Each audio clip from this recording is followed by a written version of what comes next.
자, 이제 기도하고 시작할까요? 자, 각자 기도할 때 하나님 우리에게 지혜와 계시의 영으로 하나님 마음 알게 해주시고 성경 열어주십시오. 또 우리 각 사람에게 지금 필요한 말씀이 있다면 우리가 그냥 하나님 아는 지식에, 하나님에 관한 지식에서 그치지 않고 하나님의 음성을 듣고 순종하는 자리까지 나가는 열매 맺는 사람 될 수 있도록 오늘 시간 가운데 그렇게 성령께서 역사해 주십시오. 같이 은혜 구하며 기도할게요.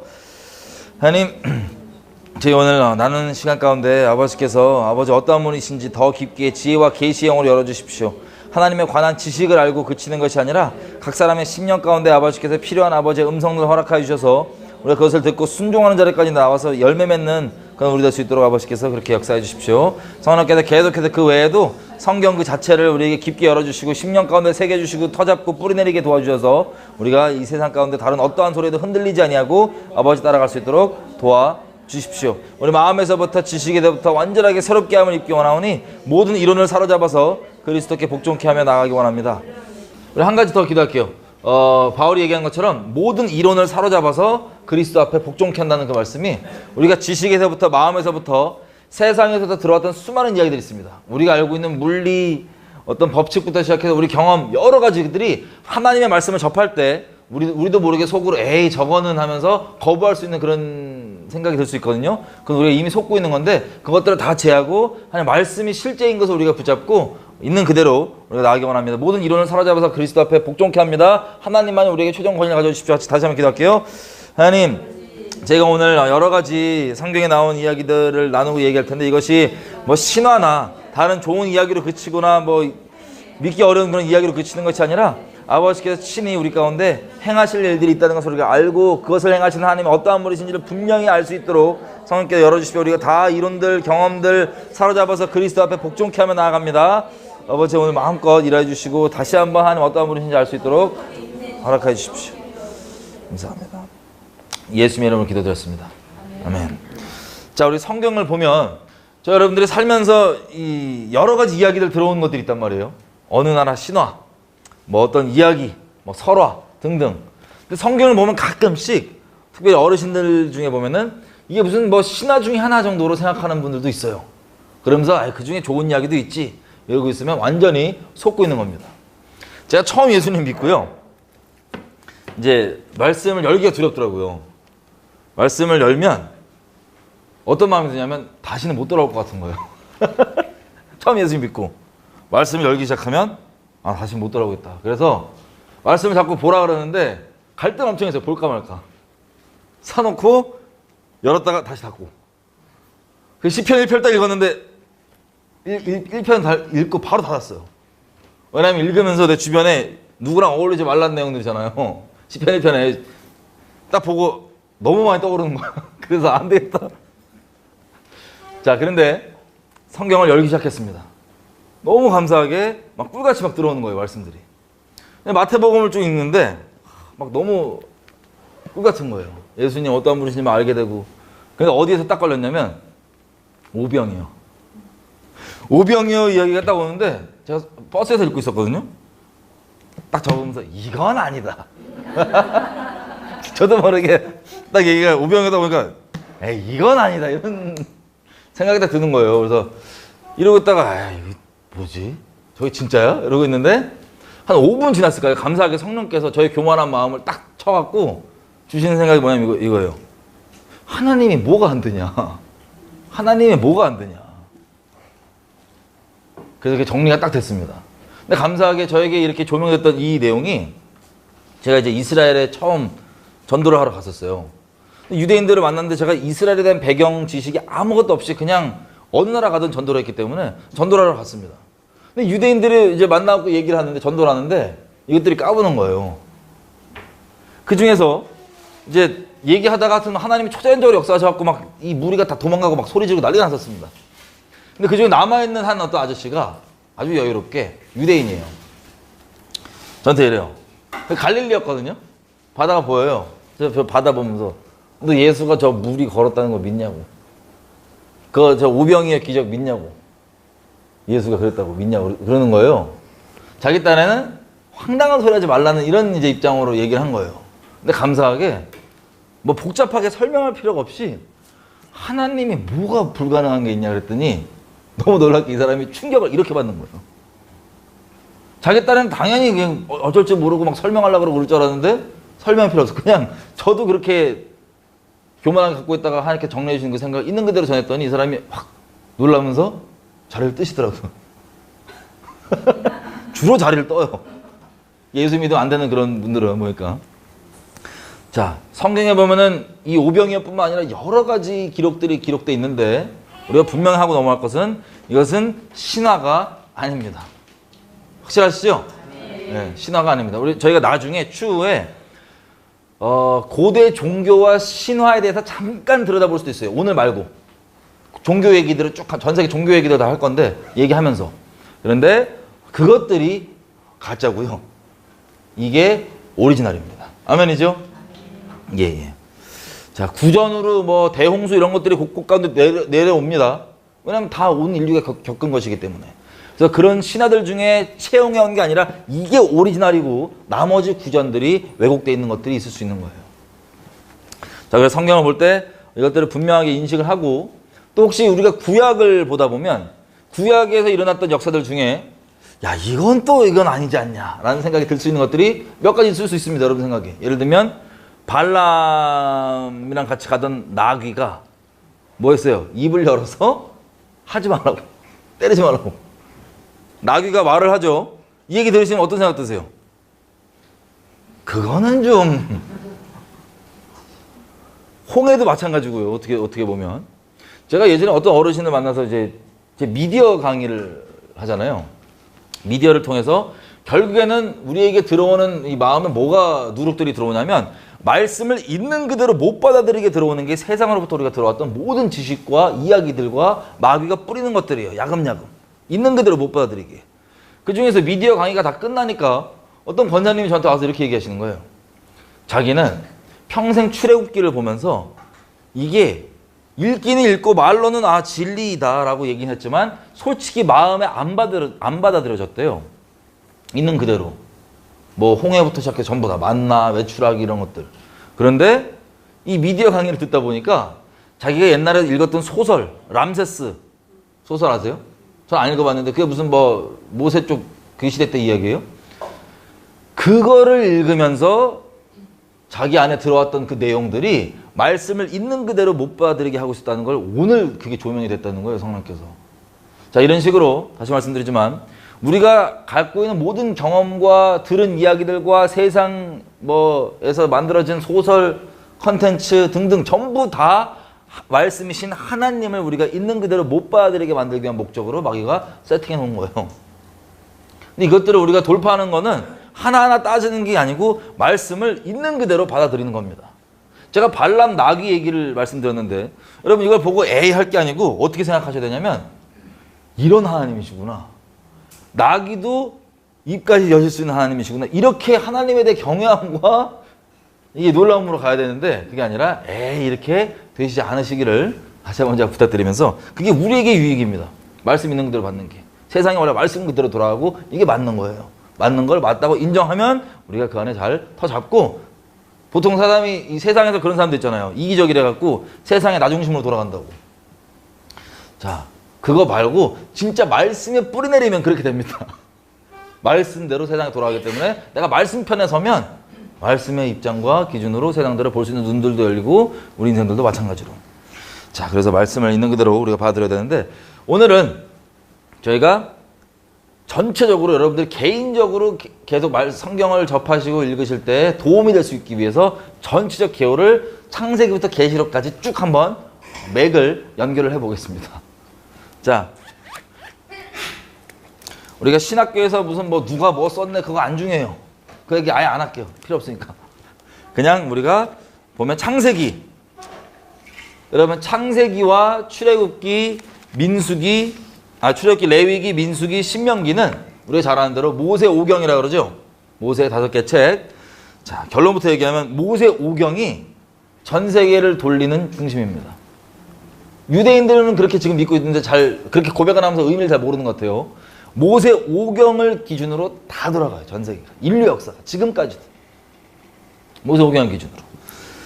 자, 창세기를 가보면 우리 잘 아는 대로 천지창조의 역사가 1장부터 쭉 나옵니다. 2장. 3장에 에덴 동산에 있었던 일이 기록이 되어 있습니다. 에덴 동산에서 하나님이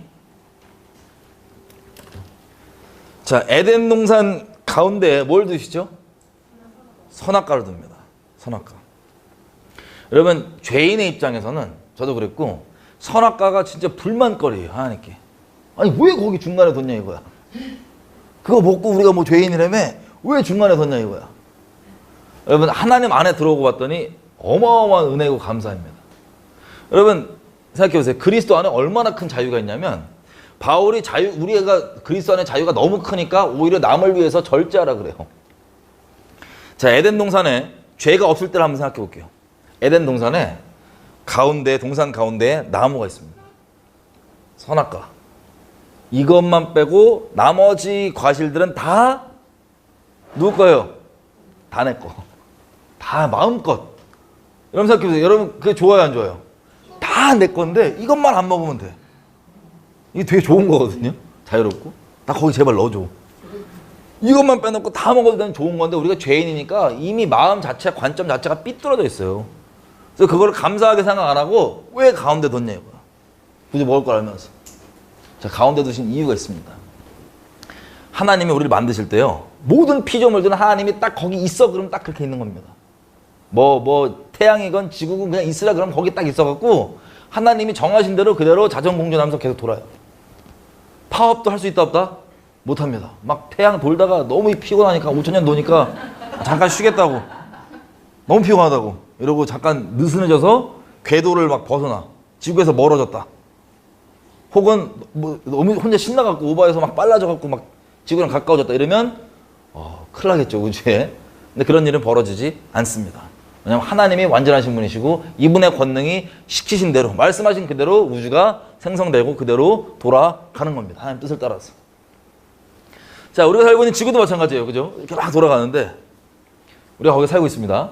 그런데 가끔씩 우리가 갖고 있는 권한이 얼마나 큰지를 우리 잘 모르는 경우가 있는데, 모든 피조물 중에 하나님이 시키신 대로 무조건 절대 순복이에요. 다른 선택권이 있어요, 없어요? 없습니다. 그냥 군대식으로 얘기하면 까라면 까야 돼요. 그냥 온 우주가 그래요, 만물이. 근데 딱 한 존재만 딱 듣고, 하나님 말씀을 듣고 이걸 내가 순종을 해 말어라고 감히 선택할 수 있는 초이스가 있는 존재가 있어요. 누굽니까? 우리. 엄청난 거예요. 이게 초이스가 있다는 건 생각해보세요. 그 모든 우주 만물이 그냥 말씀하신 대로 다른 선택권 없이 그냥 순복인데, 우리에게 그것을 순복할지 안 할지 선택권을 주셨다는 것은 이 창조주께서 우리를 그만큼 존중해 주시는데, 어느 정도 존중해 주시는 거예요? 잘 들으셔야 돼요. 자기 권한만큼 존중해 주셨다고 볼 수 있어요. 감히 우리만 그렇게 선택권 있는 거. 존중해 주시는 이유가 뭐냐? 우리를 만드신 목적이 분명히 있기 때문입니다. 여러분, 우리가 누구를 사랑한다고 하면서 막 밑으로 깔고 막 에이 그냥 사랑해 줄게 이렇게 하면은 말은 사랑이지만 사랑일까요, 아닐까요? 특별히 부부관계에서 이러면 어렵겠죠. 벌써 에이 내가 사랑해 줄게, 내가 이미 깔고. 그게 아니라 최소한 내가 더 낮게 여기거나 그 사람을 존중히 여기는, 최소한 동격으로 여기는 그런 존중함이 있어야지만 그 사랑이 될 겁니다. 감사하게 하나님께서 우리를 만드신 목적이 그냥 다른 피조물처럼 그냥 순종해, 내 말만 들어. 또 종교성 세신 분들은 오해하시는 게 이거거든요. 순종이 결론인데 우리의 이 신앙의 최종본이 순종이 결론이잖아요. 예수님이 요한복음 14장에서도 몇 번이나 얘기합니다. 한번 가볼게요. 요한복음 14장.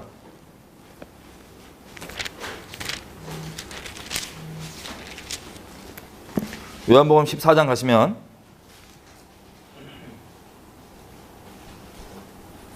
15절. 요한복음 14장 15절.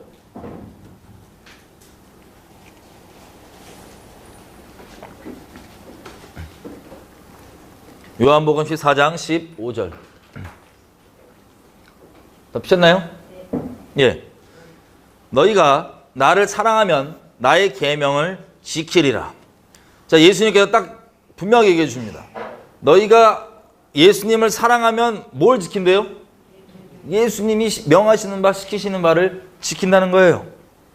또 21절. 나의 계명을 가지고 지키는 자라야 나를 사랑하는 자니. 나를 사랑하는 자는 내 아버지께 사랑을 받을 것이요 나도 그를 사랑하여 그에게 나를 나타내리라. 아멘. 자, 하나님의 계명을 가지고 뭐 하는 자라야? 지키는 자라야 하나님을 사랑하는 자라는 겁니다. 하나님과 친밀한 분들의 그 특징은 다른 게 아니에요. 여기 나와 있는 것처럼 순종하고 그 사랑하는 자에게 누구를 나타낸대요? 하나님을 나타낸다 그러죠? 여러분, 성경 지식 많이 들어있냐 적게 들어있냐 남에게 설명할 수 있을 정도로 정리가 돼 있냐 안 돼 있냐가 그 사람이 하나님을 사랑하냐 안 사랑하냐를 결정해 주는 게 아니라 하나님과 동행하는 사람들 보면 우리가 소위 이제 처음 예수 믿는 사람들 보면은 간증거리가 막 계속 있잖아요. 막 하나님과 동행하는 게. 그 왜 그런지 아세요? 지금은 다 정리가 될 정도로 이 신학이 이렇게 성경 지식이 정리가 안 돼 있어도 사랑하기 때문에 그냥 계속 순종하고 가는 거예요. 그래서 하나님 계속 자리 가운데 인생 가운데 역사해 주시고 맛보 알게 되는 증인으로 살게 되는 겁니다. 그게 우리 평생 계속 이어지는 거예요. 아멘이죠? 자, 사랑하는 자. 그리고 23절도 이렇게 되어 있습니다. 예수께서 대답하여 가라사대 사람이 나를 사랑하면 뭐를 지킨대요? 내 말을 지키리니 내 아버지께서 저를 사랑하실 것이요 우리가 저에게 와서 거처를 저와 함께 하리라. 하나님께서 함께 하시는 비결, 우리와 동행하시는 비결, 우리가 하나님께 순종하는 것. 그래서 그냥 열매적으로만 행위적으로만 봤을 때 순종하는 건데 어떤 마음으로요? 사랑하니까 순종하는 것. 이게 그래서 우리 신앙의 최종 결론인 거예요. 이해가 안 돼도 그냥 순종하자는 게 이런 뜻입니다. 자, 생각해 보십시오. 모든 피조물들이 그런 것처럼 아무런 선택권이 우리에게 없다. 여러분들이 어떤 공장의 공장장이에요. 로봇을 찍어내는 공장입니다. 로봇을 막 찍어내요. 그래서 얘네들이 누구 말만 듣냐면 아무런 선택권이 없어요. 공장장인 여러분 말만 듣습니다. 여러분 시킨 대로 다 해요. 그러면 여러분과 이 로봇과의 관계는 확실히 어떤 관계냐면 주인과 종의 관계는 확실해요. 그죠? 근데 그 안에 사랑이 있습니까? 없습니까? 로봇이에요. 그냥 시키는 대로 하는 거예요. 그냥 아무런 선택권이 없어요. 주인 종은 확실한데 그 안에 사랑은 없어요. 그죠? 그런데 우리에게 감사하게도 자유의지라고 하는 것을 주신 이유가 뭐냐면요, 우리가 존재하는 목적이 그냥 무조건만 순종하는 게 아니에요. 순종을 하는데 로봇처럼 순종하는 게 아니라 그 순종하는 이유가 정해져 있습니다. 하나님을 사랑하기 때문에. 우리가 에덴 동산에 있으면요, 예를 들어서 맨날 지나다니면서 이 자유함 가운데 있는데 가운데 나무가 딱 있어요. 이거를 먹지 말래요. 근데 자유의지가 있어서 먹어도 되거든요. 자유의지가 있으니까. 내 선택이에요. 내 선택. 끔찍한 죄악이긴 하지만 그게. 다니면서 이걸 왜 안 먹냐? 이유가 있어요. 안 먹는 이유는 내가 하나님을 사랑하기 때문에 이 유혹을 내가 거부하는 겁니다. 내 의지로. 남이 시켜서가 아니고 안 하면 안 되니까 수준이 아니라 내가 하나님을 사랑하기 때문에 이 유혹을 내가 거절하는 거예요. 여러분 가끔씩 신앙생활 할 때 이런 분들이 있어요. 신앙생활 안 하고 신앙생활 떠나시거나 조금 아는데 하나님을 거부하신 분들 중에 사탄을 왜 내버려 두냐 이거야. 선악과는 왜 만들었고. 사탄을 왜 내버려둬서 사탄이 우리 꼬셔갖고 거짓말로 지옥 보내고 멸망시키는데 왜 사탄을 내버려두냐. 하나님 전능한 거 맞냐 라고 따져요.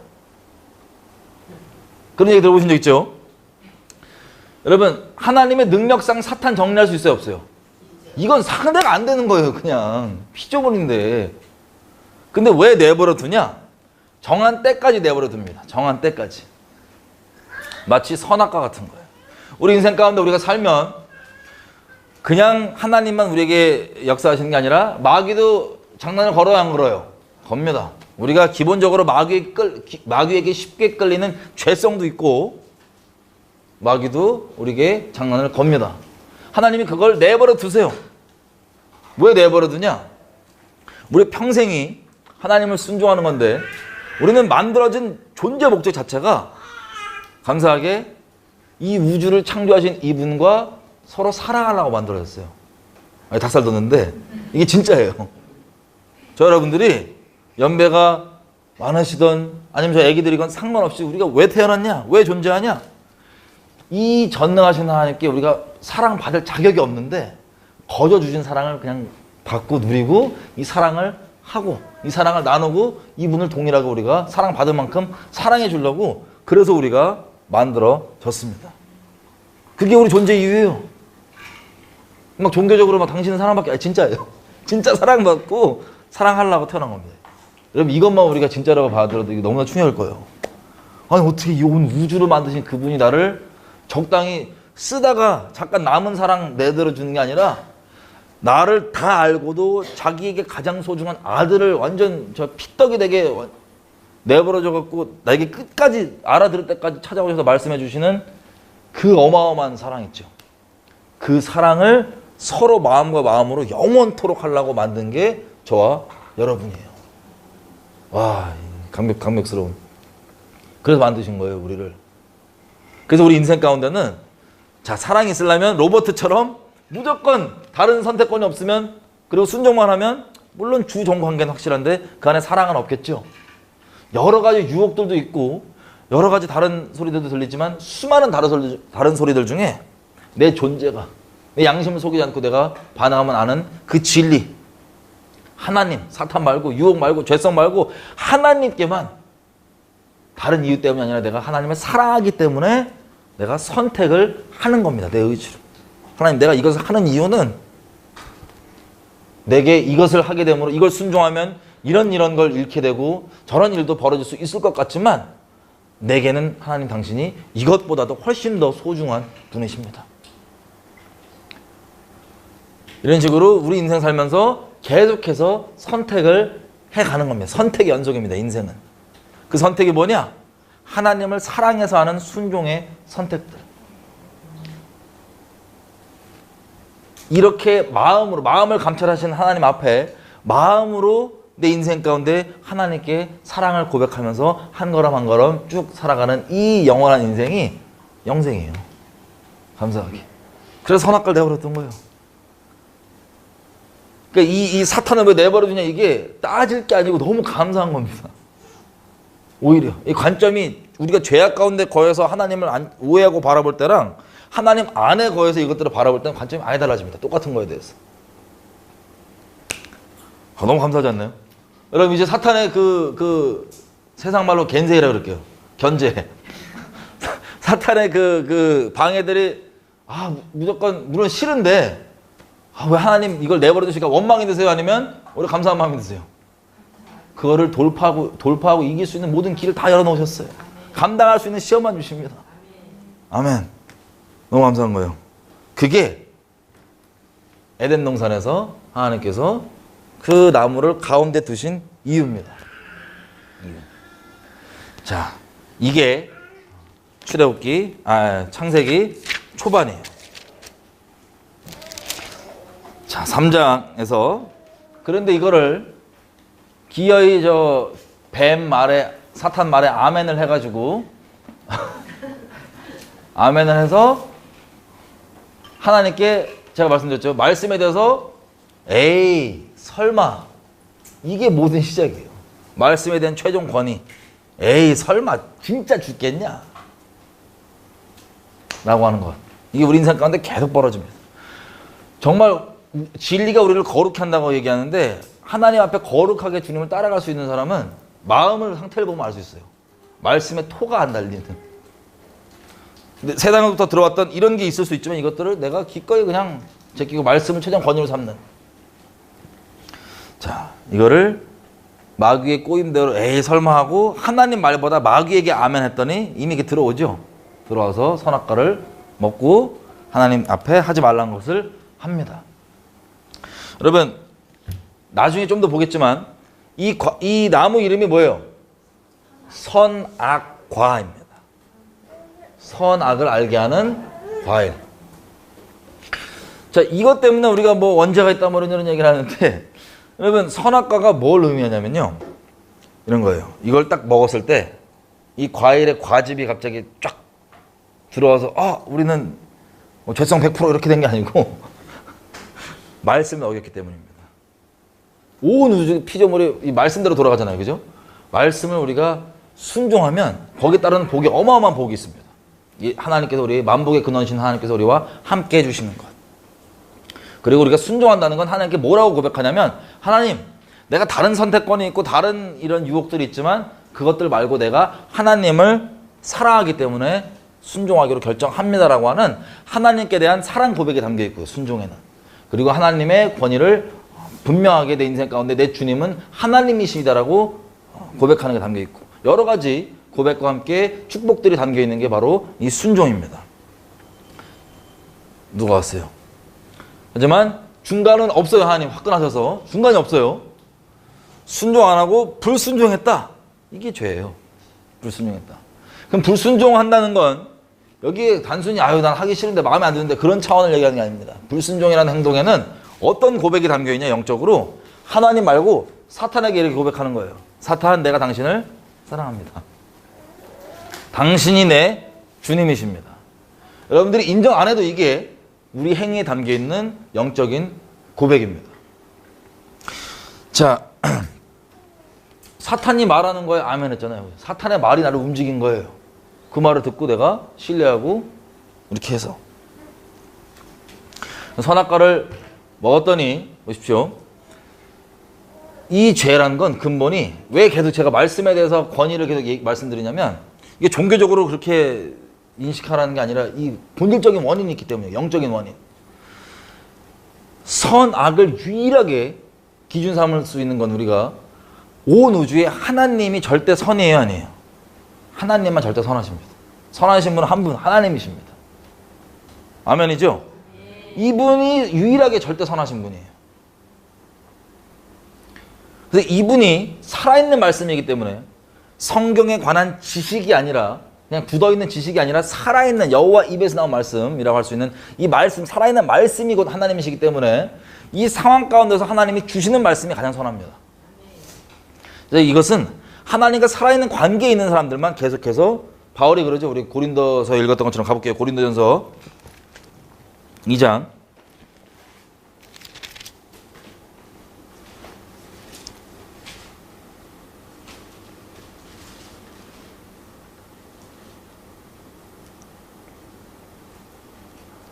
2장 13절 저번에 우리 읽었던 내용인데 우리가 이것을 말하거니와 사람의 지혜에 가르친 말로 아니하고 오직 성령이 가르치신 것으로 하니 신령한 일은 신령한 것으로 분별하느니라. 육에 속한 사람은 하나님의 성령의 일을 받지 아니하나니 저희에게는 미련하게 보이며 또 깨닫지도 못하나니 이런 일은 영적으로라야 분별함이니라. 신령한 자는 모든 것을 판단하지만 자기는 아무에게도 판단을 받지 아니하느니라. 누가 주의 마음을 알아서 주를 가르치겠느냐? 그러나 우리가 그리스도의 마음을 가졌느니라. 아멘. 자, 이 상황들에 대해서 판단은 성령께서 주시는 판단이 가장 완전합니다. 아멘이죠? 성령께서 주시는 판단이 가장 완벽하고 완전합니다. 물론 일부러 부분적으로만 파악하게 하실 수도 있지만 하나님께서 어떤 상황에 대해서 이 살아있는 말씀이 유일한 절대 선이에요. 이 하나님이. 예수님이 뭐라고 얘기합니까? 요한복음 5장 가보겠습니다.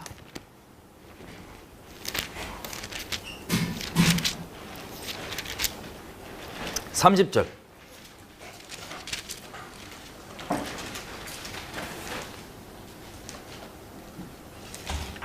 요한복음 5장 30절. 여러분 예수님이 우리 표본이시죠? 우리가 따라야 될, 그죠?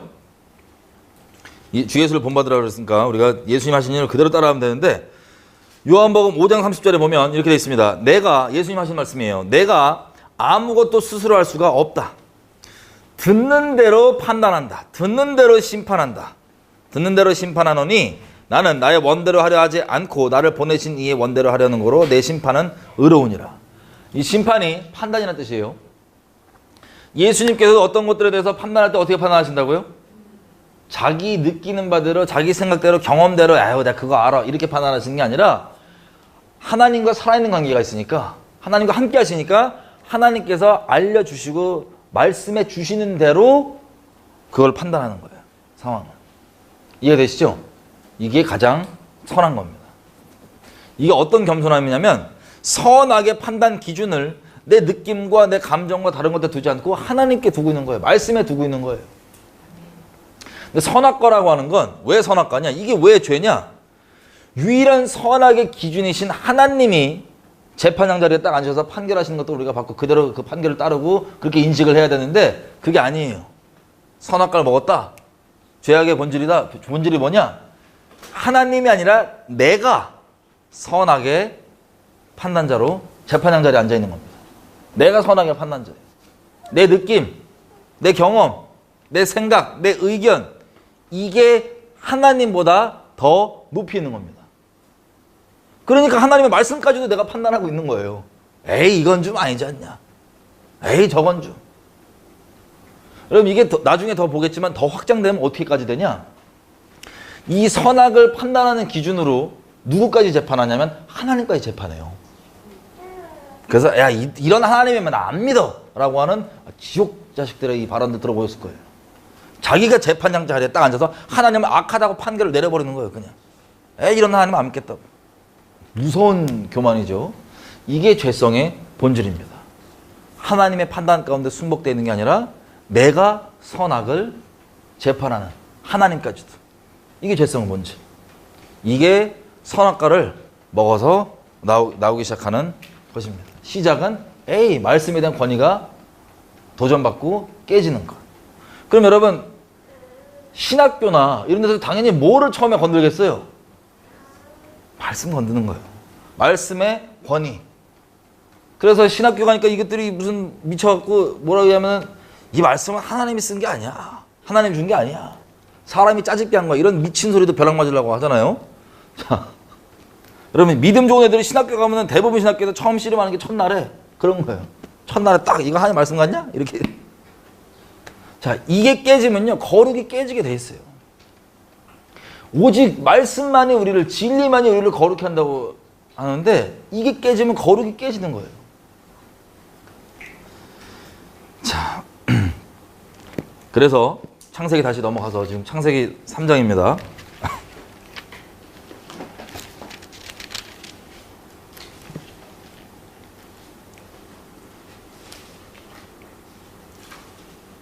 이거를 깬 겁니다. 선악과를 먹은 겁니다. 그랬더니 우리가 중요한 부분만 짚어서 넘어볼게요. 15절에 보면 3장 15절 창세기, 내가 너로 여자의 원수가 되게 하고, 지금 이 사탄한테 얘기하시는 거죠. 내가 너로 여자의 원수가 되게 하고 너의 후손도 여자의 후손과 원수가 되게 하리니 여자의 후손은 너의 머리를 상하게 할 것이요 너는 그의 발꿈치를 상하게 할 것이니라 하시고. 아멘. 자, 이 사탄에게 주어진 판결의 하나는 뭐냐면 여자의 후손이 너를 머리를 상하게 한다. 너의 후손의 머리를 상하게 한다. 너는 그 발뒤꿈치를 상하게 할 것이지만 여자의 후손이 너의 머리를 상하게 한다. 여러분, 지금까지도 이 영적 전쟁이 이 말씀 때문에 계속 벌어집니다. 이 말씀을 기준으로. 나중에 한번 볼게요. 자, 이런 식으로 말씀을 한번 하시면 그게 아예 절대적이에요. 우리는 그냥 넘어갈 수 있지만, 그냥 이해가 안 되고 이렇게 넘어갈 수 있지만, 이게 온 우주의 유일한 기준이기 때문에 이렇게 말씀하셔서 이것 때문에 인류 역사가 계속 지금까지도 이걸 기준으로 영적 전쟁과 실제 대량 학살부터 시작해서 여러 가지 일들이 벌어지는 겁니다. 자, 4장에 보면 가인과 아벨이 나옵니다.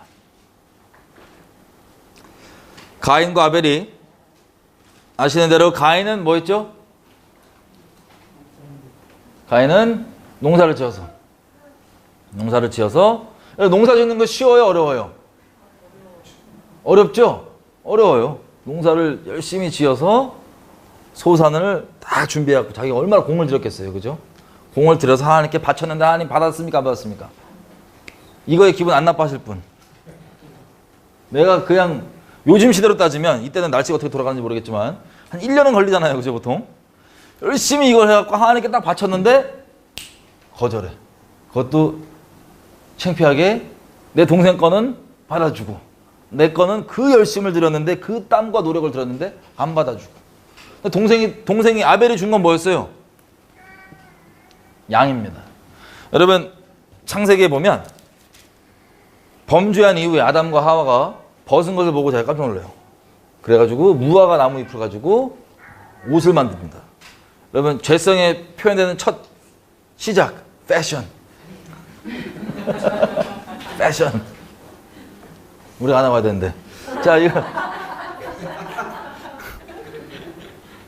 이거 감췄다가 하나님께서 그것을 치우시고 뭘 주시면 가죽옷을 지어서 입히신다고 되어 있습니다. 가죽옷을. 여러분, 예수님이 그러잖아요. 나는 아버지께서 보여주신 대로 행동한다고. 이거 안 가봐도 되겠죠, 말씀은. 본 대로 행동을, 보여주신 대로. 자, 아담도 뭘 봤을까요? 하나님께서 이 죄에 대해 은혜로 덮어주시는 게 가죽옷, 동물 제사 있죠. 우리가 나중에 십자가에서 보게 될 자기 손으로 잡으시는 그 제사.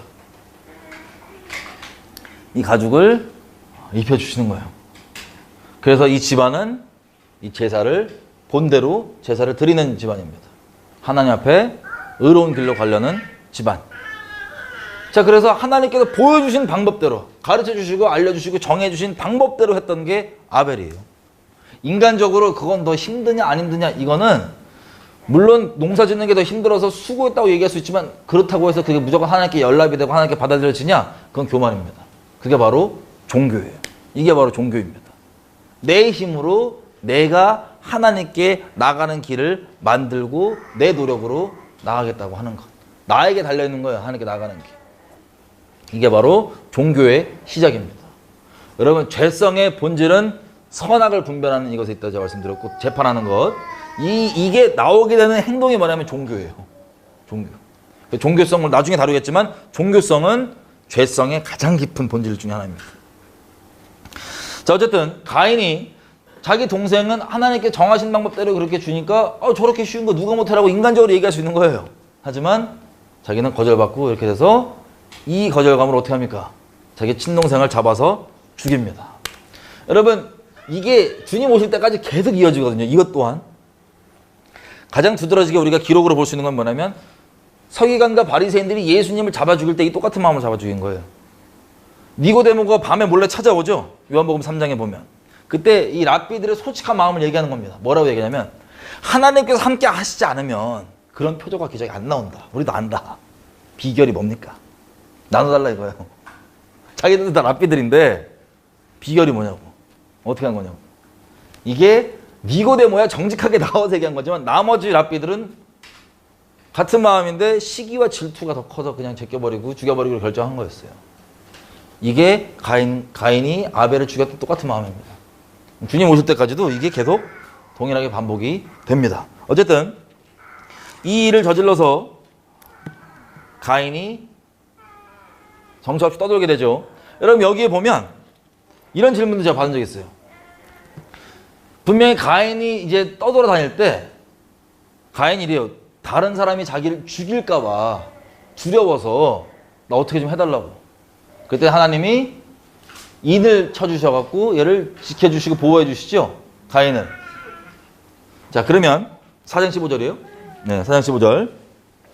여호와께서 그에게 이르시되 그렇지 않다. 가인을 죽이는 자는 벌을 7배나 받으리라 하시고, 가인에게 표를 주사 만나는 누구에게든지 죽음을 면케 하시니라. 자, 이런 질문을 많이 들었습니다. 성경을 또 딴지 걸고 싶어 하시는 분들. 가인을 누가 죽이냐고. 지금 아담 집안에 가인과 아벨이 지금 자식이 이렇게 있는데, 가인을 누가 죽이려고 하냐, 나머지. 여러분, 여기서 또 이단들 많이 파생됩니다. 여러분, 이거에 대해 혹시 궁금해 보신 적 있으세요? 자, 성경을 볼 때 미리 말씀드리지만, 성경은 백과사전이 아니에요. 백과사전이 아니에요. 우리에게 필요한 내용들을 전달하는 하나님의 진리입니다. 여러분, 복음서도 보면, 나중에 진리 자체를 다룰 때 좀 더 얘기할 수 있지만, 복음서를 보면 같은 기록들을 좀 다르게 기록하는 것들이 있어요. 그것 때문에 또 막 진리가 뭔지 오해하시는 분들은, 진리는 곧 영인데 진리가 무슨 지식인 줄 오해하시는 분들은 진리가 아니라고 막 뭐라 그래요. 거라사 지방에 귀신 들린 사람 갔더니 어떤 복음서에는 2명이 있다 그러고, 어떤 복음서는 1명 있다 그러고, 어떤 복음서에는 뭐 참새 가격이 얼마라 그러고, 어떤 복음서는 참새 가격이 좀 달라. 그 진리가 아니래요. 여러분이 어제 뭐 하셨어요, 혹시? 저녁에 뭔가 하셨을 거 아니에요? 거기서 겪으셨던 일 중에 누구에게 어디 일어났던 일 중에 재밌는 일 하나를 얘기를 하려고 그러면 어떻게 전달하십니까? 전달하실 때 갑자기 육하원칙으로 자, 그 공간이 주소 몇 동 몇 동 어디에서 있었던 사람은 나열을 쫙 다 해갖고 그 다음에 뭐 육하원칙을 따라서 이렇게 다 전달하세요? 아니면 다 필요 없고 필요한 것만 딱 전달하세요? 누가 있었는지 다 나열할 필요도 없고 필요한 것만 전달하시죠? 마찬가지입니다. 창세기 4장 보시면 이게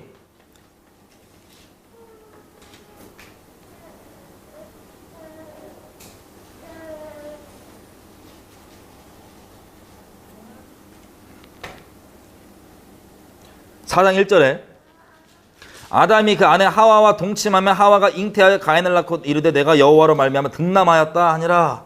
이렇게 되니까는 바로 난 것 같잖아요. 문맥상 이렇게 시리즈가. 자, 근데 보면 5장에 이 족보가 나옵니다. 5장의 족보.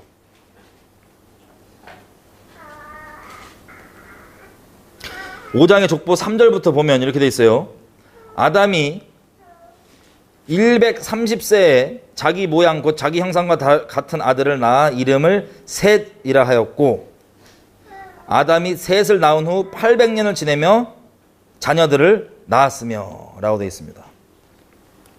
자, 이렇게 읽으면 130세 이후에 또 800년 동안 애를 많이 낳았구나 이렇게 들리시잖아요. 근데 그렇게 되어 있지 않고 동시에라고 되어 있습니다. 원래 영어로 보면 이렇게 되어 있어요.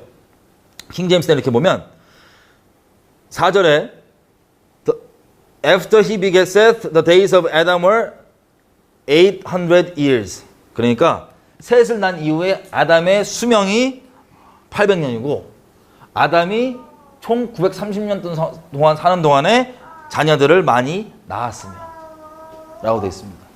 근데 자녀가 전부 다 기록될 필요가 있어요, 없어요? 없으니까 안 돼 있는 거예요.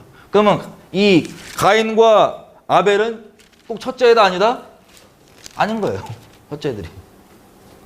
그 애들 중에 가인과 아벨이 겪었던 일을 우리에게 기록을 4장에서 보여준 거고 걔네들이 꼭 첫째 애들은 아닌 겁니다. 여러분 족보를 보면 이런 게 많이 나와요. 성경에.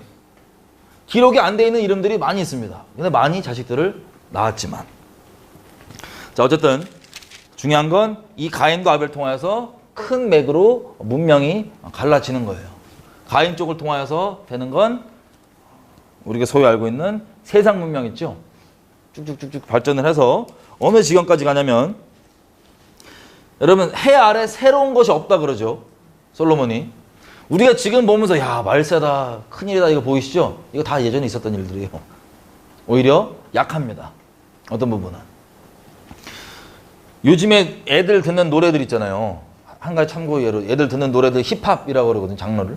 뭐 말로 막 깔랑깔랑거리고 막 시무시무한 같은 막 그런 내용을 들어보면요.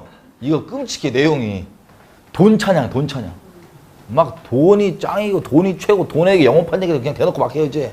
돈 사랑하고 난 돈 위해서 이거 하고 저거 하고. 그리고 음란 대놓고 막 얘기해요. 음란 찬양.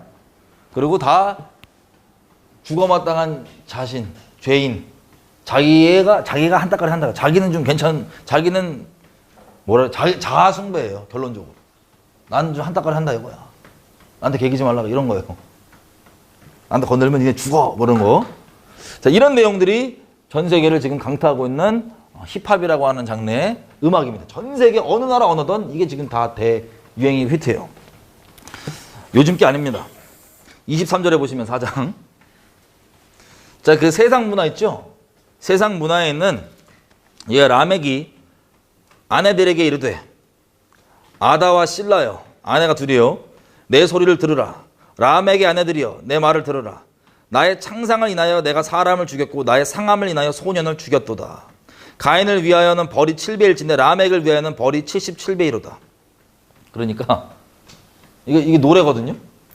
노래 내용이 나 이만큼 건들면 난 너 10배로 죽여 뭐 이런 거예요. 그리고 여자애들아 나 이렇게 강하니까 날 봐라. 많이 듣던 얘기죠? 힙합입니다. 난 건들면 넌 죽어 이거. 자, 이게 계속 반복되는 거예요. 자, 그래서 5장부터는 이 족보가 하나님을 그래도 좀 본격적으로 섬기는 사람들 기준으로만 이름 따가지고 족보를 이렇게 정리를 한 겁니다. 그러니까 모든 족보가 아니에요. 우리가 알고 있는 것처럼 모든 자식들 나열하는 하나님을 섬기는 하나님 보시기에 내 맥을 이어갔다고 인정하는 그 맥락을 지금 쭉 족보로 담고 있습니다. 그러니까 중요한 족보들. 자, 그 중에서 5장 보면 21절에 이렇게 돼 있어요. 에녹이 나옵니다. 우리가 잘 아는 에녹.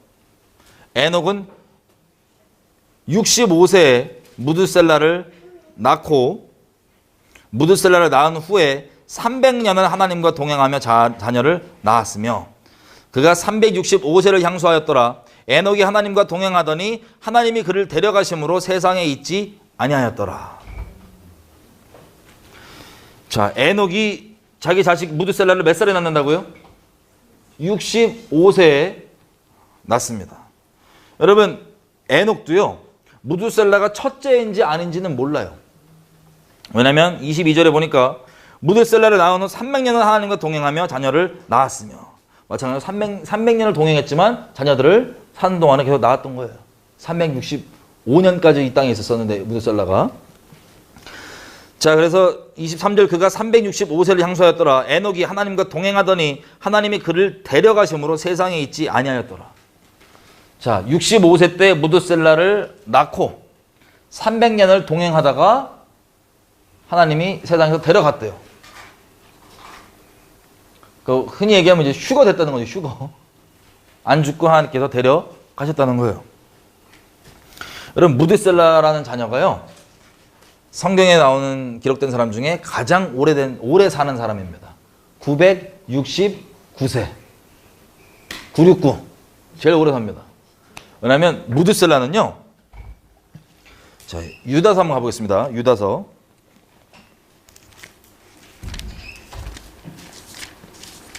요한계시록 바로 앞에 있는 책이에요.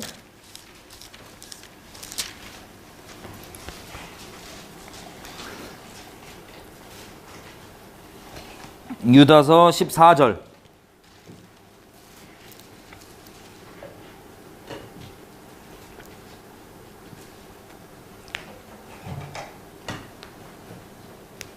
유다서 14절. 보셨나요? 자, 아담의 7세손 에녹이 사람들에 대하여도 예언하여 이르되 보라, 주께서 그 수많은 거룩한 자와 함께 임하셨나니 이는 뭇사람을 심판하사 모든 경건치 않은 자의 경건치 않게 행한 모든 경건치 않은 일과 또 경건치 않은 죄인의 주께 거스려 한 모든 강팍한 말을 인하여서 저희를 정죄하려 하심이라 하였느니라. 아멘. 자, 에녹이 가졌던 메시지가 이겁니다. 하나님이 곧 심판주로 임하실 거다. 수많은 거룩한 성도들과 함께 임하실 거다. 15절, 그래서 하나님께서 심판을 하실 거다. 너희 행했던 모든 말들과 행동들에 대해서 심판을 하실 거다 라는 내용입니다. 이게 에녹이 가졌던 메시지예요. 근데 에녹이 65세 때 무드셀라가 나오기 전까지는 동행했다고는 안 돼 있어요. 하나님과. 나중에 우리가 선지자 내용들을 자세히 볼 건데 그때 이제 더 정리되겠지만, 에녹이 아들이 나온 이후부터 300년 동안 동행을 하다가 하나님께서 데려가십니다. 자, 이 동행할 때 하나님께서 주셨던 메시지가 뭐라고요? 사람들에 대해서 전했던 메시지가 하나님이 곧 심판주로 임하시니까 회개해라. 이제 곧 니네 행동과 말들에 대해 심판을 받는다 라는 거였어요. 갑자기 300년 동안 동행하게 된 이유가 애 낳고 후부터인데, 여러분, 우리가 볼 수 있는 게 이겁니다. 무드셀라가 이름이요, 뜻이 이거예요. 얘가 죽으면 보낸다. 얘가 끝나면 보낸다. 이런 뜻이 바로 무드셀라라는 뜻입니다. 뭘 보낸다는 소리예요? 심판을요. 에녹이 갖고 있던 이 메시지죠. 심판. 이거를 언제 이게 오냐? 여러분, 곧 심판이 임합니다. 그러면 곧이 언제예요? 모르잖아요. 여러분, 때는 얼마나 중요하냐면, 예수님께서 계속 이렇게 얘기하세요. 너희가 영적으로 잠드는 이유가 뭐냐면, 주인이 더디 온다고 생각하면 영적으로 잠든다고. 근데 곧 오신다고 생각하면 깨어있다고 하는, 이게 예수님께서 비유로도 몇 차례나 얘기해 주시는 겁니다. 여러분, 예수님이 다시 온다고 이 재림을 사모하고 믿는 건, 여기에 대해서 누가 나중에 나중에 뭐 몇천 년 몇백 년 뒤에 온다라고 지금 아니야라고 이렇게 얘기하면, 여러분, 그게 맞을 수도 있지만 언제 오실지 모르니까 그게 여러분들 절대 깨어있게 만들지 않습니다. 주님이 곧 오신다고 믿는 이 임박한 이 재림을 마음속에 두고 있는 게 우리가 영적으로 깨어있게 되는 계기가 되는 거예요. 그게 우리를 깨우는 시계표 역할을 하는 겁니다. 알람 역할을 해주는 겁니다. 근데 에녹 입장에서는요, 메시지는 있어요. 심판이 임한대. 언제? 모르겠다. 근데 아들이 딱 났는데 아들을 주시면서 이름을 하나님께서 뭐라고 주시냐면 얘 죽으면 심판이 임한다. 언제 죽어요, 아들? 아니, 우리가 이제 에녹이면 애가 지금 태어났어요. 어제 태어났어요. 애 언제 죽어요? 하나님 주신 이름이 얘 죽으면 내가 여지껏 너한테 말했던 심판이 일어난데 언제 죽어요? 모르죠. 그래서 갑자기 깨어나는 겁니다. 각성이 되는 겁니다. 에녹이 팍. 아, 곧이겠구나, 곧. 그래서 낚여갖고 300년 동안을 쭉 동행을 하는 겁니다. 그러면 그 심판 메시지를 전할 때 300년 뒤쯤에 올 거야, 심판이 일까요? 아니면 당장 곧 일어날 수 있으니까. 전 이 마음 조금 이해해요. 이렇게 300년을 동행을 하다가 때가 되니까 하나님께서 데려가신 거예요. 저희 옛날에 보다 충격받은 게 여기 보면 무드셀라뿐만 아니라 자녀들이 있단 말이에요. 다른. 여러분 아버지가 평생 전도자였어요. 전도자. 세상 사람들은 맨날 욕먹어. 곧 심판 임한다고. 오지도 않는데 지금 300년째인데 지금 저 아버지 그만 좀 하시라고. 곧 임한다고. 그래 좀 마음 들어졌다고 또 꿈에 하나님께서 곧 막 이러고 계속 돌아다니시는 거예요. 여러분 아버지가. 욕은 욕 다 먹고. 그런데 갑자기 아버지가 경고했던 거 있어요. 때가 되면 하나님께서 말씀하시고 나 데려가신다 그랬다. 나 가면 니네 어떡하려고 그러냐. 정신 차려라 빨리 막 그러는데 아유 아버지 이러고 있었는데 어느 날 아버지가 진짜 휙 가였어. 그럼 여러분 그때부터 어떻게 하실 거예요? 그때부터 그걸 보시면 다른 사람들은 야 우리 아버지 휴가 됐어 그러면은 아 미친 소리 하지 마라 이럴 거지만 여러분 자녀들이잖아요. 아버지가 살아났어. 휴가 됐어. 어떻게 하실 거예요? 그때부터 깨어날 것 같죠? 아 무서워요. 안 깨어나요. 안 깨어나요. 평생 자기 친아버지한테 그 얘기 들어오고 아버지 말씀하신 대로 휴가 됐는데 안 깨어나요. 그래서 다른 자녀들 빼놓고 누가 이 무드셀라가 이제 라멕을 낳습니다. 이 집안 대대로 계속 증조 막 계속 얘기해 왔는데 안 깨어나요. 몇 명 빼놓고. 그다음 이게 어디까지 내려가냐면 노아 때까지 옵니다. 노아 때 우리가 잘 아신 대로 노아의 600살 될 때 심판이 일어나죠. 자, 그때가 언제냐?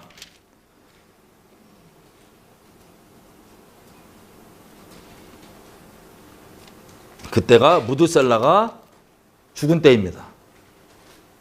699년 그때가 노아의 홍수 심판이 임하는 바로 그때예요. 왜? 죽으면 보낸다 그랬으니까. 여러분 이 집안 대대로 이 같은 메시지가 계속 왔는데 휴거까지 되면서 마지막 방주에 탄 사람 몇 명이에요? 8명 탔어요. 그럼 나머지 우리 친척들 가족 다 어디 갔어요? 안 탔어요. 저 이거 보고 진짜 너무 충격받고 깜짝 놀랐습니다. 아니 우리 증조 할아버지 아니면 아버지 휴거가 돼도 안 탈 사람은 안 타요. 걔도 여지껏 해왔단 말인데 지금 몇백 년째.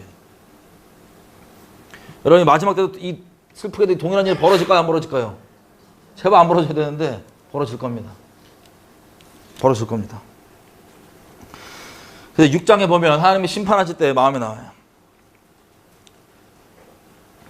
6장 5절 여호와께서 사람의 죄악이 세상에 꽉 차 있는 것과 그 마음의 생각의 모든 계획이 항상 악할 뿐임을 보시고 땅 위에 사람 지으셨음을 한탄하사 마음에 근심하시고.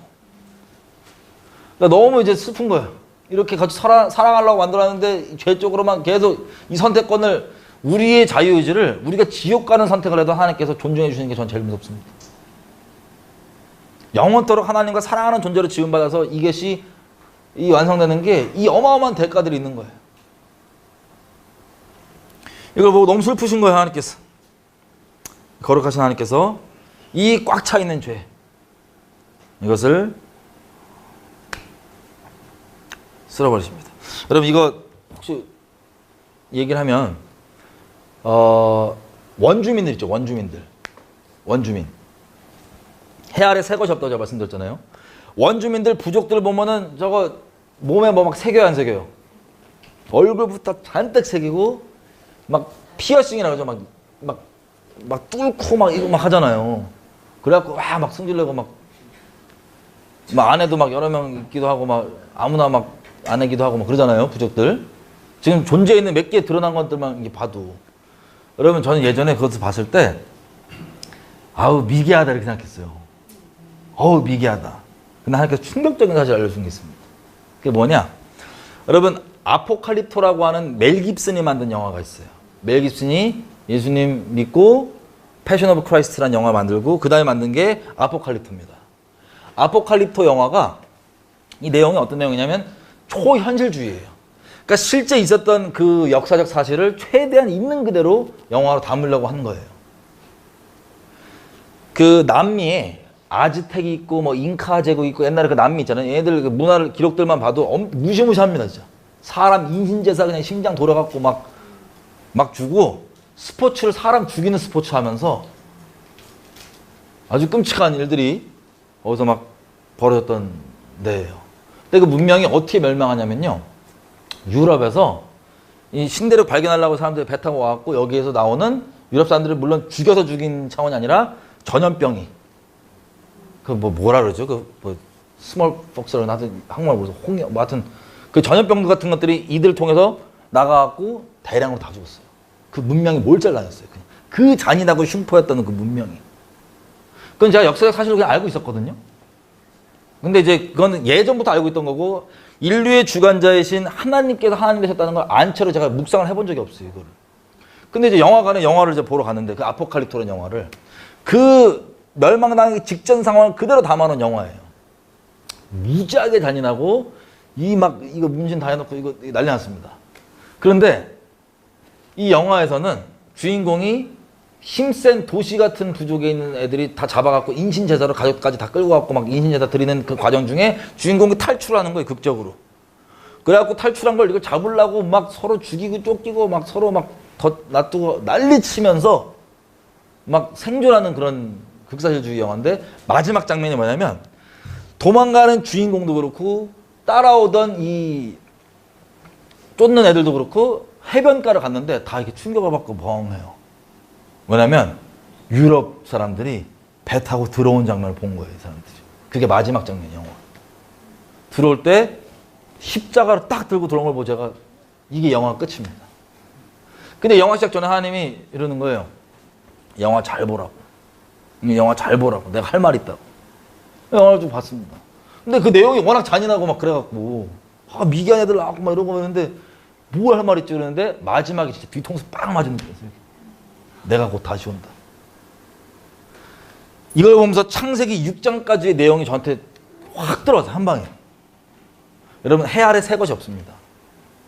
제가 패션이 죄성이라고 말씀드렸죠. 여러분 죄성의 본질은 우리가 복음을 나눌 때 더 자세히 보겠지만 나를 남에게 어필하는 게 죄성이에요. 하나님을 찬양하는 게 아니고 다른 사람들 쳐서 진심으로 하나님만 찬양하게 만드는 게 아니라 나를 우러러보게 만드는 것. 나를 흠모하게 만드는 것. 사람이 어떤 사람은 돈을 열심히 버는 사람 있잖아요. 예를 들면 돈에 완전히 영업하라고 버는 사람은 돈을 버는 이유가 다른 게 아니에요. 다른 사람이 이 돈을 통해서 나를 무시 못하게 라고 표현할 수 있지만 나를 우러러보는 것. 나를 흠모하는 것. 나를 존경하는 것. 한마디로 나를 찬양하게 만드는 것. 외모에 미쳐있는 사람들 있죠? 맨날 꾸미고 뭐 그거 왜 하는 줄 아세요? 다른 사람이 나를 우러러보게 하는 것. 나를 높이 보게 하는 것. 나를 흠모하게 만드는 것. 한마디로 나를 찬양하게 하는 것. 나를 부각시키고 나를 어필하는 거예요. 어떤 사람은 학력에 꽂혀있어요. 지식에 꽂혀있어요. 지식 왜 드립다 파는지 아세요? 다른 사람이 이 지식을 통해 나를 우러러보게 하는 것. 나를 존경하게 하는 것. 나를 숭배하게 하는 것. 나를 찬송하게 하는 것. 사람이 하는 모든 것들은 하나님을 목숨 다해 사랑하지 않는 사람이 하는 모든 행위들은 정도의 차이는 있지만 다 자기를 숭배하게 만드는 짓이 다른 사람들로 하여금. 다른 사람의 마음을 훔쳐가지고 나의 재능과 뭐 여러 가지 어떤 걸 통해 다른 사람의 마음을 훔쳐서 하나님을 향하게 되는 그 마음을 자기에게로 돌이키는 그 끔찍한 우상숭배, 자아숭배가 죄인들이 하는 모든 짓입니다. 제일 무서운 게 종교까지도 그렇게 써먹는 거예요. 서기관과 바리새인들처럼. 말씀 많이 읽고 기도 열심히 하고 금식 몇 주이나 하고 이 모든 종교 행위들을 통하여서 다른 사람이 나를 흠모하게 만드는 것. 나를 존경하게 만드는 것. 나를 숭배하게 만드는 것. 끔찍하게 사람은 예수님 사랑하지 않으면 겉으로 볼 때는 종교의 모양으로 아무리 흠없어 보여도 전부 다 우상숭배예요. 자, 패션이 곧 우리 죄성에 기초적으로 표출되는 걸 말씀드렸죠. 그럼 이 세상 사람들은 어떻게 표출할까요? 자기를 우러러보게 만드는 거. 여러 가지 모양이 있지만 여러분 이 요즘 시대 보면요. 여러분 여기 오셔도 많이 보였을 거예요. 전 세계적인데 다들 뭐 그려요?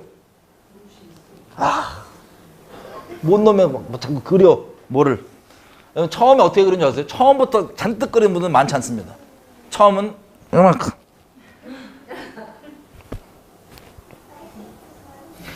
그게 시작이에요. 이렇게 했는데 옆에 이거 하는 게 뭐예요?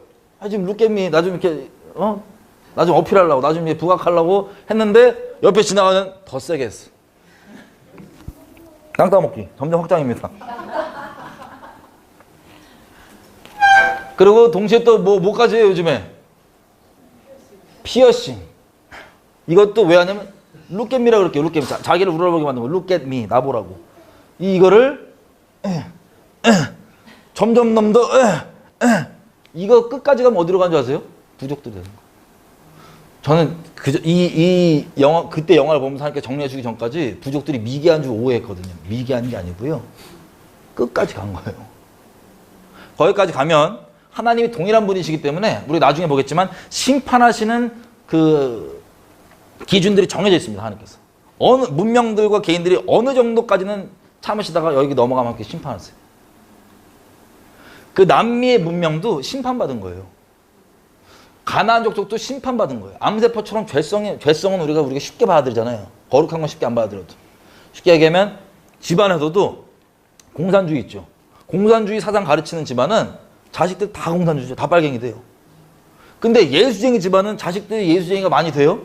삑살이 많이 납니다. 왜 그러냐? 여러 가지 이유가 있지만 본질적으로는 죄성은 쉽게 받아들여요. 죄인이기 때문에. 이런 마귀적인 소리다 거짓말들은 쉽게 받아들이는데 진리와 이런 것들은 죄성상 이게 쉽지 않아요. 받아들이는.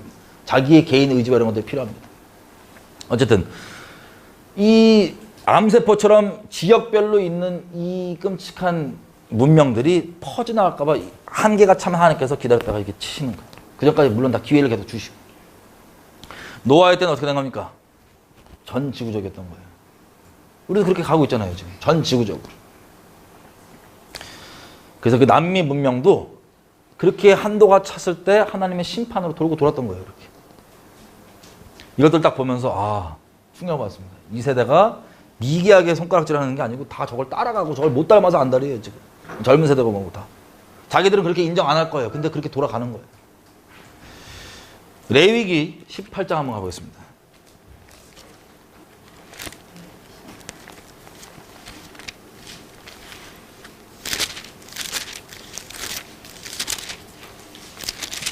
가나안 땅 들어가기 전에요. 18장 1절부터 내용이 뭐냐면 성에 대한 내용입니다. 성.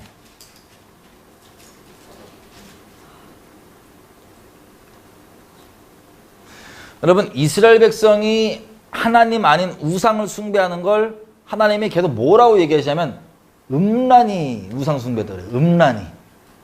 내가 너희의 남편이다. 음란히 너희가 우상 숭배한다. 무슨 뜻이냐면 여러분 우리 죄성은요. 거룩과 죄성의 차이를 얘기하면 거룩은 말씀 대신 하나님만 마음에 두는 거예요. 순결한 거예요. 하나님 외에 다른 거 얄짤 없어요. 마음에. 하나님만 순결히 딱 두고 딱 마음을 지키는 거예요. 근데 죄성은 아까 보던 것처럼 말씀이 아닌 다른 것들 그러면서 막 다른 것들이 다른 말들이 막 들어오죠. 마음에 담아두기 시작하죠.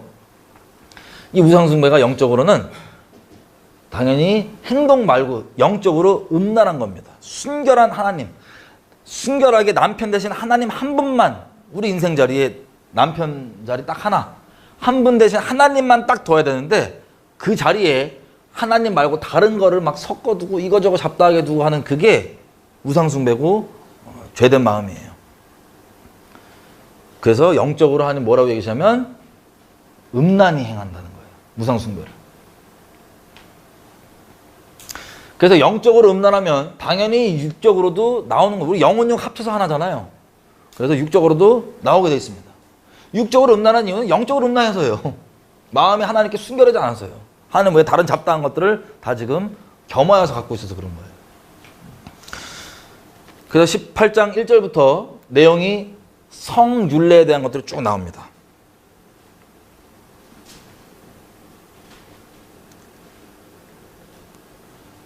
(6절에는)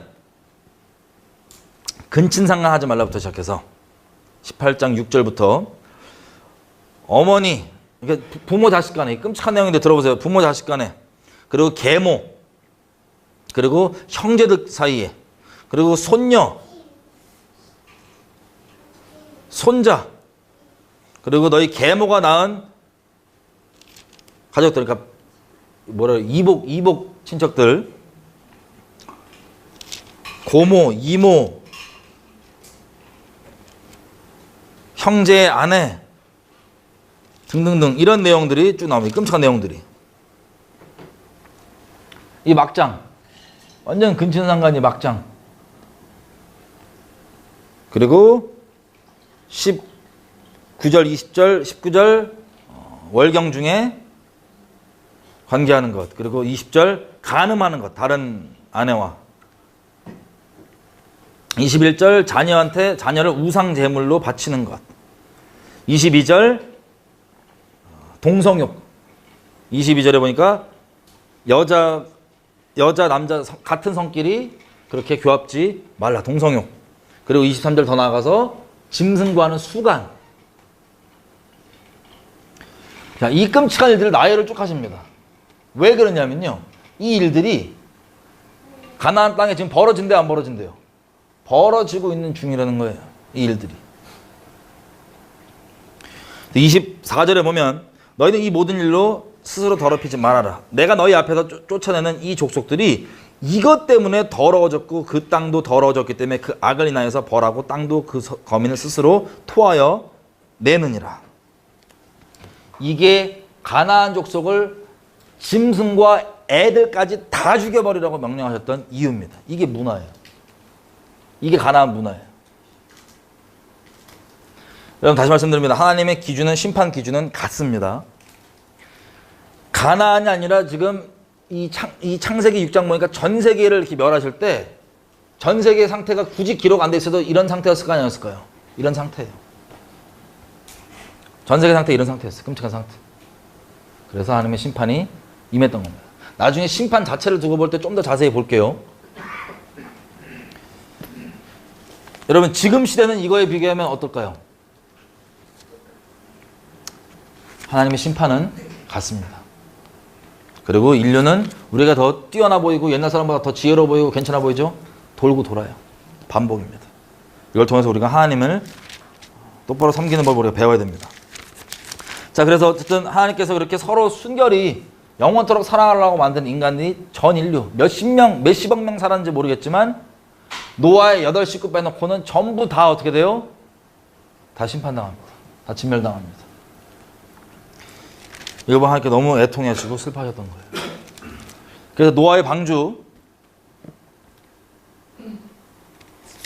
사건 이후로 아라랏산, 지금 저기 터키 위에 있는 아라랏산 있죠? 거기에 방주가 정착하고 거기에서 나온 그 8식구들로 지금 우리가 살고 있는 인류가 세팅이 된 겁니다. 여기까지가 지금 창세기 10장까지입니다. 너무 디테일하게 얘기하네. 최대한 빨리 계시록까지 가야 되는데 지금 계시록 못 갈 것 같아. 지금 몇 시에요? 벌써 끝났어. 자, 얘가 노아까지입니다. 아브라함 가기 전까지만 하고 끝낼게요, 그러면. 자, 잘 아시는 대로 이 노아의 8식구가 지금 우리가 살고 있는 인류인데, 이들이 모여서 하나님께서 이들이 모여서 바로 뭐 하냐면 하나님께 약속하잖아요. 내가 다시는 물로 너희 인류를 심판하지 않으시겠다. 그 약속의 증표로 무지개를 주십니다. 그러면 감사하고 그렇습니다. 아멘 하고 이렇게 가야 되는데 무서워요. 죄성. 이 사람들이 또 모여서 뭐 하냐면 바벨탑을 쌓습니다. 높이 쌓습니다. 우리 이름이 닿게. 제가 말씀드렸죠. Look at me. 우리 이름이 닿게. 우리가 이름을 닿는데 왜 높이 쌓냐? 여러 가지 이유가 있겠지만 그 이유 중에 하나가 보니까 물로 분명히 심판 안 한다는데 그거 믿겠다는 소리야, 안 믿겠다는 소리예요? 죄인들이 그거 믿게요, 안 믿게요? 안 믿겠다는 소리죠? 예전처럼 그렇게 죄성을 이 8세대가 보긴 봤을 거 아니에요, 이것들을. 직접 행하지 않았어도 보긴 봤죠. 목도했잖아요. 마치 롯이 소돔과 고모라에서 그걸 보고 의로운 심령이 상했던 것처럼 이 가족들도 마찬가지였을 거예요. 봤을 겁니다. 심판 직전의 상. 우리가 지금 보는 것도 마찬가지. 우리가 예수님이 너희가 노아의 때와 같다고, 예수님 다시 오실 때 노아의 때와 같다 그러면, 우리가 지금 사는 시대가 주님 오실 때와 가깝다 그러면 노아의 때도 마찬가지예요. 이 가족들도 이랬을 거예요. 다 볼 걸 보면서 마음을 지키고 주님 앞에 순결히. 어쨌든 이 바벨탑을 쌓습니다. 기어이. 하나님이 오셔서 그때 언어를 흩으시죠. 저들이 저렇게 한 언어가 돼갖고 얘기한다는, 여러분 요즘엔 언어가 잘 안 돼도 외국에 사는 건 옛날만큼 어렵진 않아요. 뭐가 있으니까. 뭐가 있으니까요. 말 좀 안 통하면 띡띡띡 넣어갖고 구글 번역 이런 것도 많고 언어가 옛날처럼 굳이 안 돼도 사는 게 예전보다는 더 쉬워졌어요. 인터넷도 있고 여러 가지 있고. 근데 구글 번역 필요 없이 다 그냥 한 언어로. 그럼 우리가 언어를 배워도, 다른 나라 언어를 배워도 죄인이다 보니까 제일 먼저 뭐 배워요? 좋은 말 먼저 배워요? 아니면 막 육두문자 먼저 배워요? 일단 궁금한 게 육두문자야. 죄인이기 때문에. 그래서 언어를 배워도 욕부터 배웁니다. 근데 언어가 이미 하나로 통합되어 있으면 뭐부터 배울 거예요? 서로 죄성부터 배우는 거예요. 인터넷 통해서 지금 이미 그러고 있는 것처럼 전 세계가. 이때도 마찬가지로 모여가지고 언어가 하나 갖고 죄성 하나 이렇게 돌아가는 게 아니고, 에이 저거 믿기겠냐. 하나님 말씀이 분명히 심판 안 됐는데 그거 안 믿을 거 아니에요. 그죠? 여러 가지 이유를 통해서 이걸 쌓는데, 그 중에 한 가지는 혹시 하나님께서 우리 이렇게 막 쌓는데 또 물로 치시면, 물로 안 치신다는 보장이 어딨냐. 그만 어떻게 믿냐. 라고 하는 그 불신앙으로 쌓는 거예요. 어쨌든 그러다 하나님께서 급히 오셔서 언어를 흩으십니다. 언어를 흩어가지고 이들이 흩어지죠. 흩어진 이후에 주님께서 부르시는 사람이 바로 아브라함입니다. 아브라함. 정말 짧게 계시록까지 가려고 했는데 디테일하게 안 들어가야 되겠어. 자, 여기까지 우리가 여러분들이 개인적으로 읽으실 때 도움이 될 수 있도록 지금 가이드라인을 잡는 거예요. 도움이 될 수 있도록. 창세기 11장까지 오늘 저희가 했습니다. 갈 길이 먼데 11장. 질문 혹시 있으신 분?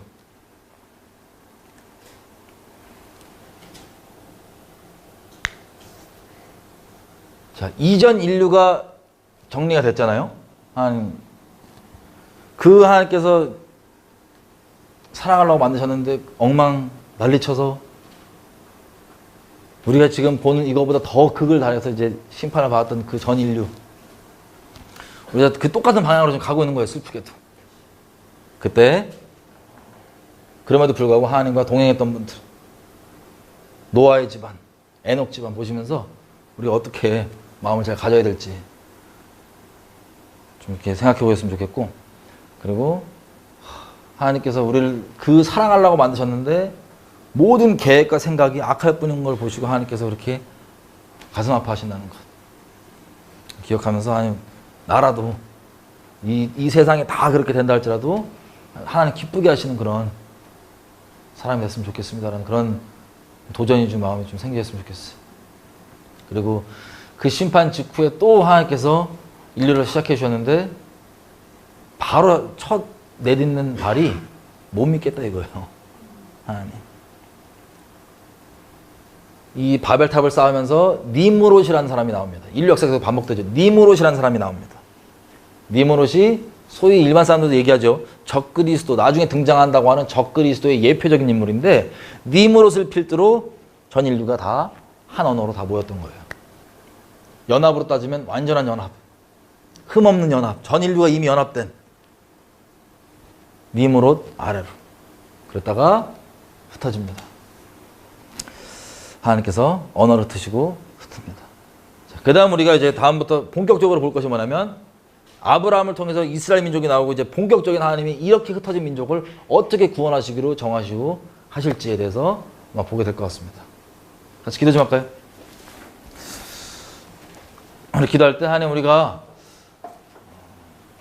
창조해 주신 그 목적 그대로 그리고 우리를 그렇게 존중해 주시고 감히 하나님의 말씀을 순종할지 안 할지를 결정권을 내어주신 그 자유의지의 의미를 우리가 악하게 보고 잘못 오해했던 게 있다면 이제라도 돌이키며 하나님께서 이렇게 주신 그 깊은 뜻을 갖고 감사함과 기뻐함 가운데 하나님 그렇게 사랑하는 자로 평생 살아가기 원합니다. 내 마음 가운데 어떠한 유혹과 다른 것이 있다 할지라도 내 마음을 스스로 지키며 나갈 수 있도록 주님께서 계속해서 우리에게 주신 것들이 어떠한 것인지 더 깊게 열어주시고 알게 해주십시오. 하나님 가운데 더 깊게 거할 수 있도록 도와주십시오. 같이 기도합니다. 하나님, 맞습니다. 저희 이렇게 만들어주시고 또 이 땅 가운데 심어주시고 나게 해주셔서 여러 가지 것들을 듣고 보게 하시면서 살게 하시는데 아버지 이 가운데 우리가 다른 것 말고 하나님을 선택하며 갈 수 있는 그런 선한 마음 또 하나님을 사랑하기 때문에 그렇게 갈 수 있는 마음 우리 가운데 계속해서 허락하여 주십시오. 아버지를 사랑하는 것이 우리가 먼저 할 수 있는 것이 아니고 아버지가 우리를 어떻게 사랑해야 했는지를 알고 그 10년 가운데 사랑이 부어질 때 주님을 더 사랑할 수 있음을 알고 있습니다. 성령께서 계속해서 지혜와 계시형으로 그 마음들 우리를 향하신 아버지의 마음들을 열어주시고 붙들어 주셔서 우리 아버지께 그렇게 순결하게 나아갈 수 있도록 그리스도의 순결한 신부로 나아갈 수 있도록 도와주십시오. 아버지만 순결히 따라갈 수 있도록 붙들어 주십시오. 마음을 지킬 수 있도록 도와주십시오. 아버지 영에서부터 마음에서부터 음란한 마음이 아니라 순결한 마음으로 주님 따라갈 수 있도록 도와주십시오. 우리 마음을 감찰하신 하나님, 우리 마음에 있는 모든 생각과 이것들이 아버지께 슬픔이 아니라 기쁨이 되기 원합니다. 생각에 있는 모든 계획과 모든 품는 것들이 아버지께 기쁨이 되고 흠양할 수 있는 것이 되기 원합니다. 우리 마음을 붙들어 주십시오. 부탁드립니다. 예수님의 이름으로 기도드렸습니다. 아멘.